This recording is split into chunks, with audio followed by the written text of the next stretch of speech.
the XFL currently not in session, no plans to return. So what sort of happened that led them to decide that? And I think the reason they had a plan, I think, right when week 5 was over, they had a plan. They were going to play without fans.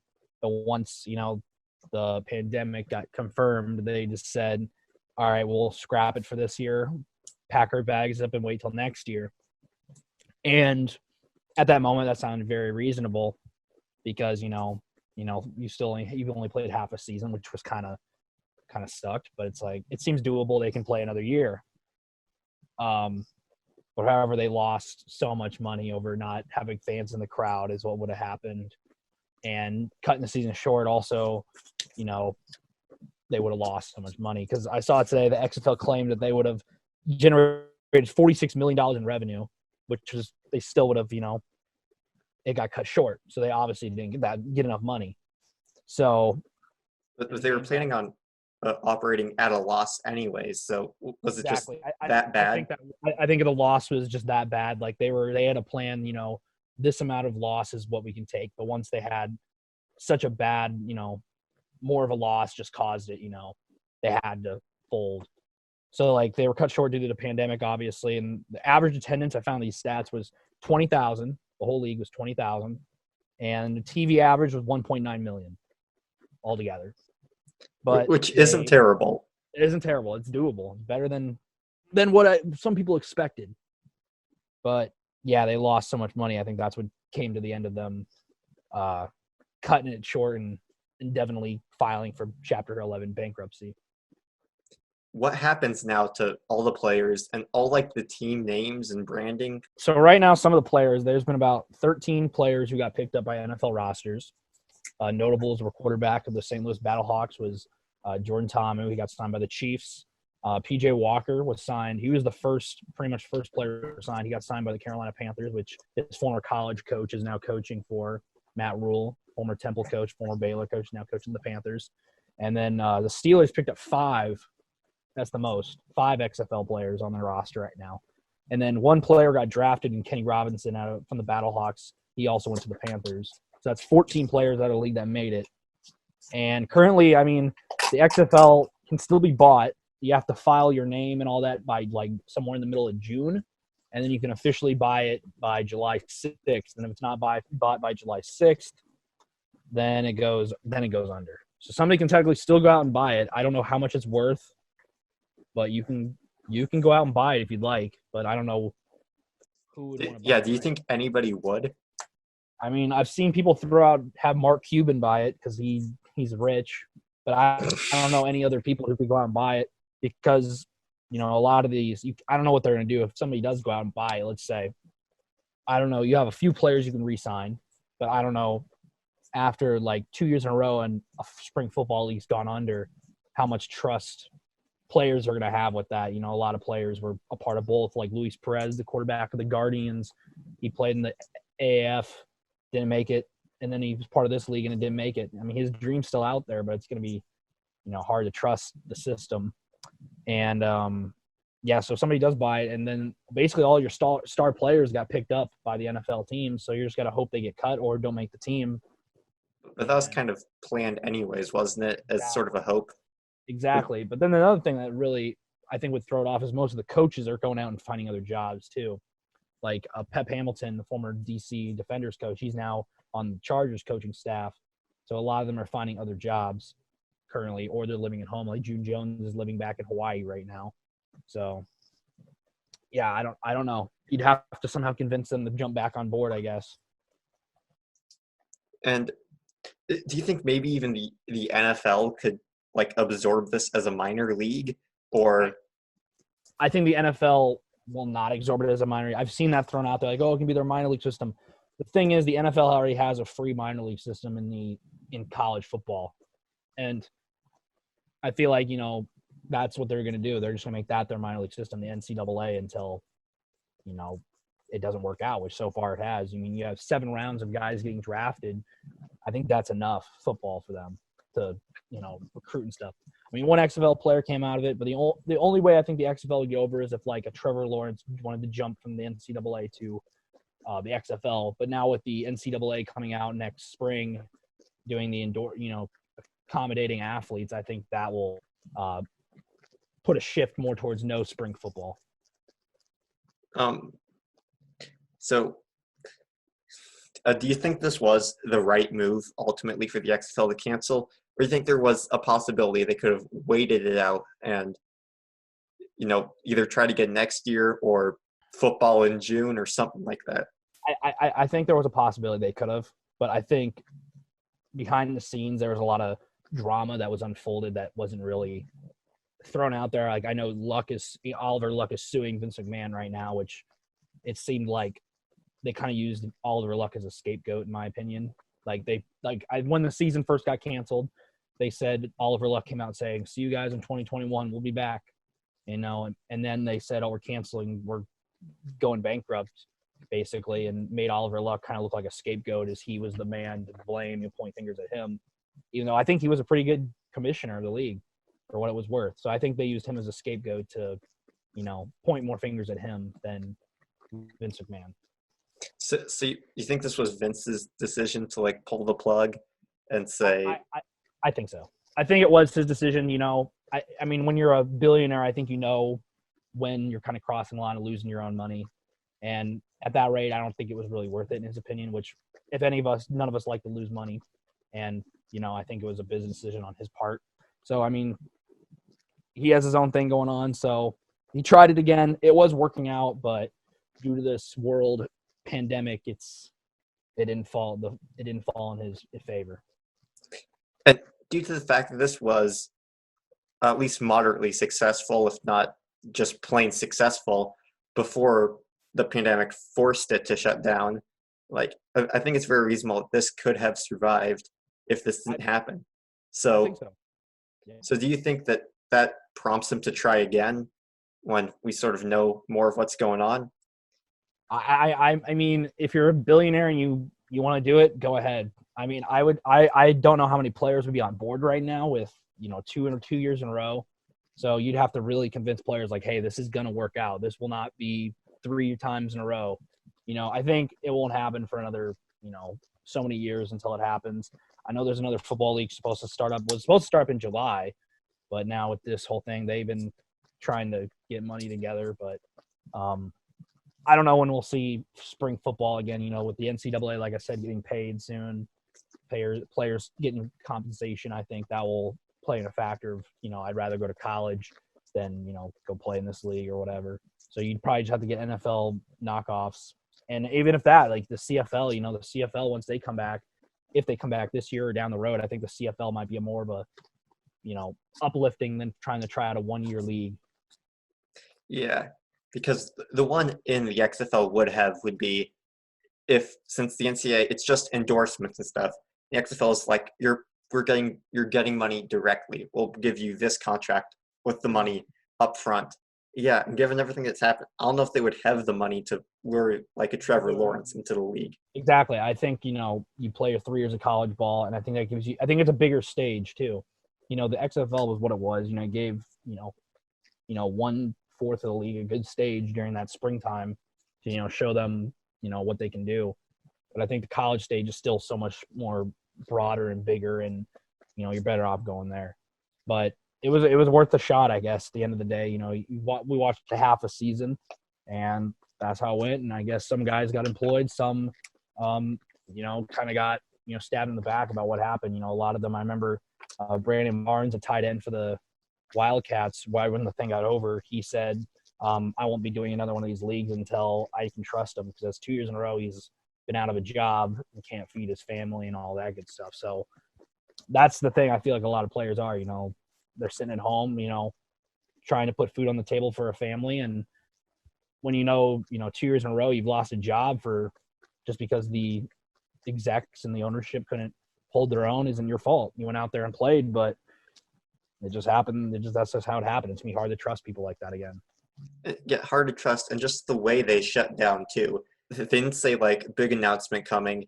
They didn't. There was no foreshadowing. It was 9 a.m. on a Wednesday, I believe, when they filed for bankruptcy. There was a lot of rumors going around in the morning, and I remember people I tweeted out saying, I've heard reports that this is the cancellations coming and they're going to suspend their operations.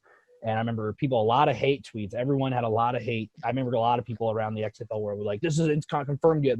I've heard they're still coming back. And I mean, it seemed very like everyone really wanted to deny it. Even myself, I wanted to deny, like, I think this is not true, but the XFL really never put out a real statement saying they're shutting down. They put out a GIF of a guy like waving goodbye and leaving a room, a video of it. And I think that was the last thing they pretty much put out. And I don't think they've ever, I'm looking real quick. They really haven't made a statement, but it's pretty obvious if they have. Yeah, they put their lads like a 6-second video of a guy blowing a kiss and waving goodbye and leaving a room. I'm willing to bet that didn't go over well with the fan base. I feel like there was a lot of they kind of promised us a lot. I know they filed for bankruptcy. We saw who all the owners were. Like MetLife had a say in it. Some of the coaches around the league had a say in it. So we really weren't. And WWE was made up, most of it. So we all knew that from the beginning. Mm-hmm. So that kind of we all kind of knew who was in charge, but I didn't know MetLife had a say in it. So that's why the Guardians were playing in MetLife instead of playing like at a soccer stadium like some of the other teams. And I don't believe the players were notified of it until they had to find out like the rest of us, right? I remember running back Kenneth Farrow from the Seattle Dragons, former San Antonio Commanders in the AF, running back. They didn't really know. They really didn't get notified until we all figured out. So it was kind of a shock to them. I mean, I think they were telling the players as well, don't sign contracts. We'll be back next year, So they were all sitting there waiting it out, and then about a week came and they folded. So it kind of, I think it was just, that's a lot of stab to the back to the players.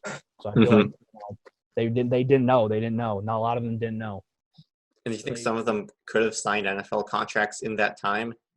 I think the ones that have, they did. The ones that could have, like Donald Parham went to the Chargers.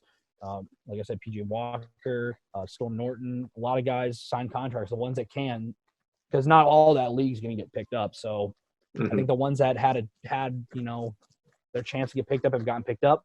We may see some closer to the training camp when all this is over, when they actually start, putting together camps on the field and stop doing virtual camps. Maybe we'll see a lot of guys get picked up and put on practice squads. Like when they can do physicals again, probably. Physical stuff, exactly. Because right now I think you got the guys who were the faces of the league have been signed, and now we wait out and see which other ones are going to, fall into those training camps. And DeMornay Personnel got picked up with the Raiders. Was he the most successful former Husker in all of this? Would you say? Or are there any others you think have a shot at sniffing? I'd probably say Personnel was. He had most of the success on the Battlehawks. Brandon Riley was there too. Mo Cisse was hurt. I remember he got carted off the field that one game. Mm-hmm. And those are about the only three I can really think of off the top of my head. But yeah, I'd say Personnel is probably the number one. He did a lot for that team actually as a slot receiver. The team, I think he ended up being their leading receiver at the end of the year. He had a lot more than I thought he would. Sort of going back to the league's inception, what would you have done differently if you were Vince McMahon? Differently? Like, is this before the shutdown or just when I know there's a shutdown coming? Like, sort of knowing what you know now, going back to the start of the season, was there any way this could have been prevented? I don't think so. I think, it's just, the brand of football was okay. It was 5 weeks. You're halfway through. And then, we find out a worker at a CenturyLink field in Seattle has the coronavirus. And then, everyone's like, okay, just play without fans. But, for the NFL, they have all the TV revenue and, they can afford to play without fans for a year or whatever. Same with the MLB and the NBA, they can do it. A new startup league, I think it's pretty much impossible. It feels like, just because you have to somehow pay for the travel for these players. You got to pay the players the decent amount. You got to make sure they're healthy. So I think there's just too many factors into it. It's like minor league baseball right now. There's so many minor league teams, and they can't just play without fans because they don't have the TV contracts. So the XFL does have TV contracts, but I don't think they have enough.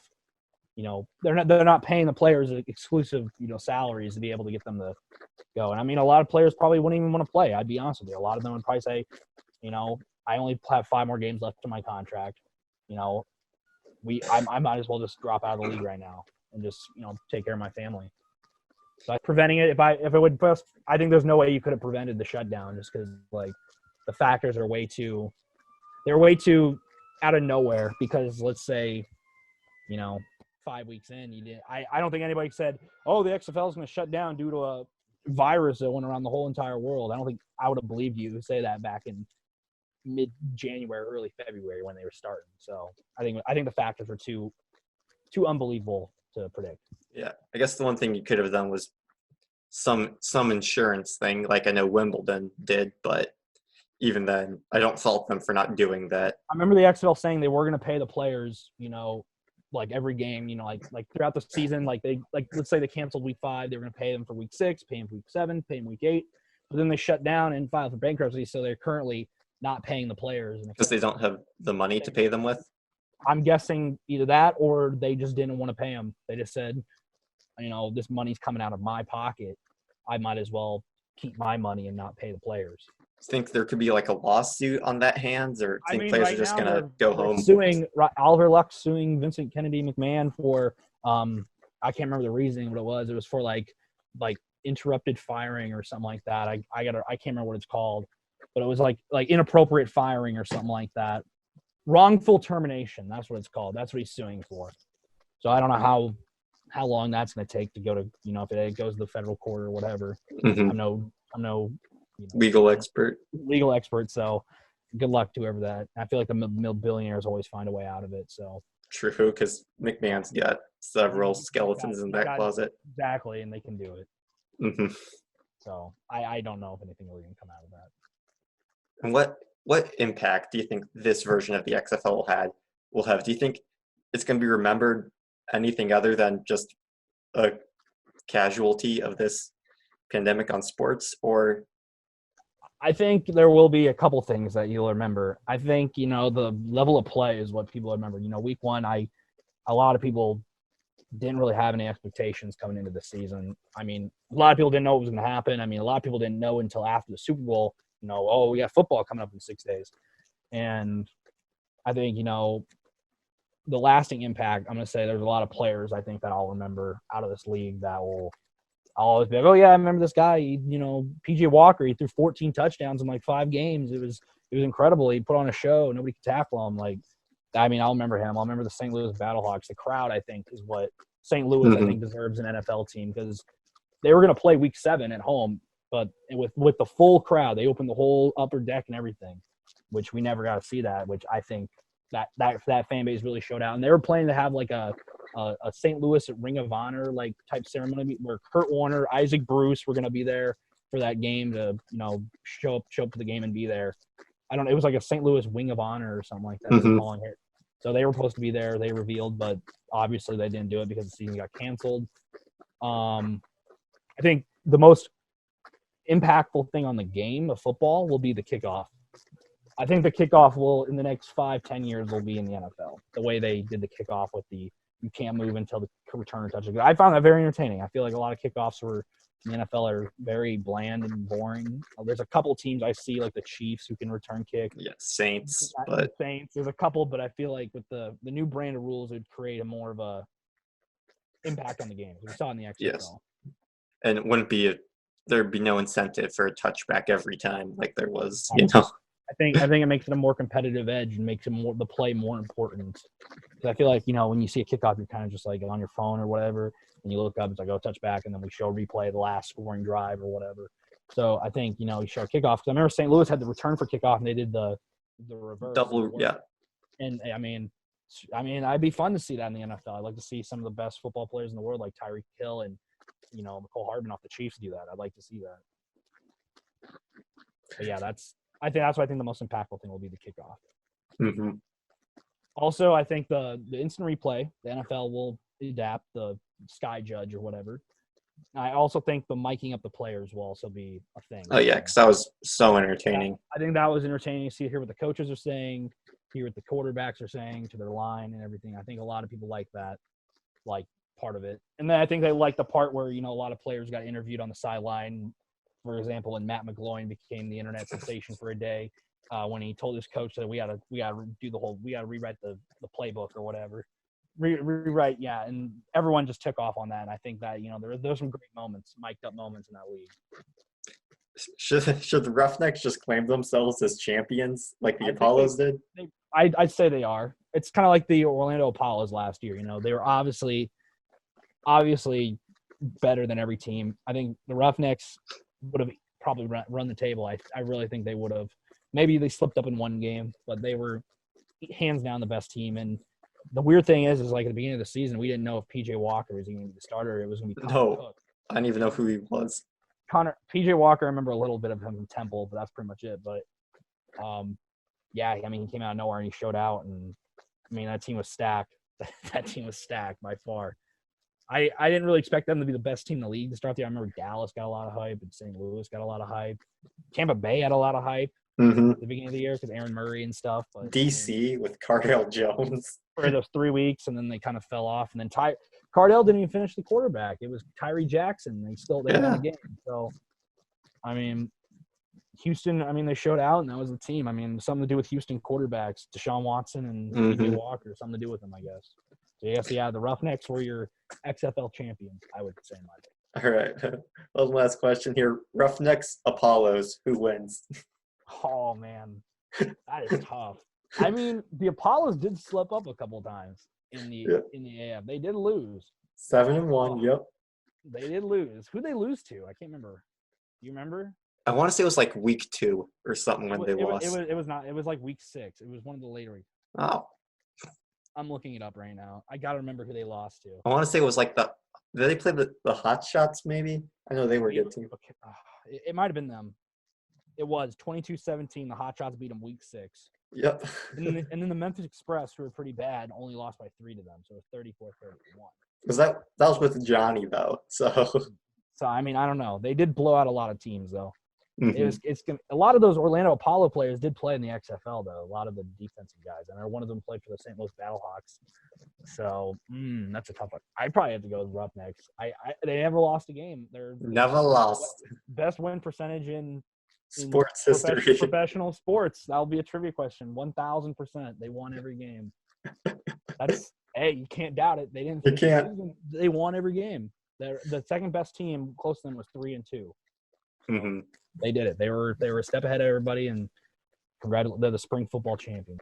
Well, thanks for this interview. Sorry the XFL had to end like it did. I mean, we'll see. I mean, you don't know. Somebody could buy it by July. We got till July 6th or whatever. Yeah. I don't know if this pandemic will be over by then or whatever. I don't know what will happen. So if it is, I mean, maybe somebody will go, oh, I'm going to throw my millions of dollars into the football team. Because they'll have everything. Like, they'll have the rights to, like, uniforms, the teams, and all that. So somebody step up. I mean, everybody pitch in $1 or something. What worries me would be the TV deal for next year. Like, we don't know what sports this year are going to look like, and let alone how it will affect next year's schedule. So, like, if the NFL goes back, let's say the NFL, the playoffs go into February, the XFL wants to start up in February, they might have to just be a summer football team. Like, you know what I mean? I would maybe that's a smart idea, like to start up in like end of May, but then you're competing with the CFL, and I don't know how many people watch the CFL, but in cities like Tampa, that's going to be 100-degree humidity football games. I don't think that's a good idea. I would say play in the Dome, but the Tampa Bay Rays play there, so never mind. You have to like how the Oakland A's and the Raiders used to play or whatever. Field on the field. Yeah, that'd be like too complicated. I mean, I don't know what they'd have to do. They'd have to like find some logistics. I don't even know. You probably have to say, "Oh, I bought this team. I bought the league, but I don't know when we're going to play because of all this." So that's you'd almost have to wait until 22, I think. But then the problem is, like, if you buy the league back, I don't know how the contracts work with all these players. Do they stay on the same teams? Do you redraft again? How do you find more players? Because currently the NFL is not dropping guys from rosters, so you just drop a couple teams and only play a 6-team league. Like, what do you do? I don't know.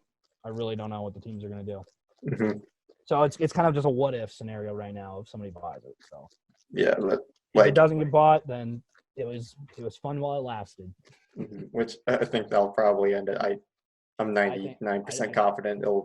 I feel pretty good that it's gonna be no one's gonna buy it and just after whatever it is, bankruptcy, and it's just gonna fall under. It was really fun while it lasted. I gotta say, impressed me a lot. The 5 weeks, that month and 1 month, one week was football while it lasted. Yeah, all right. All right.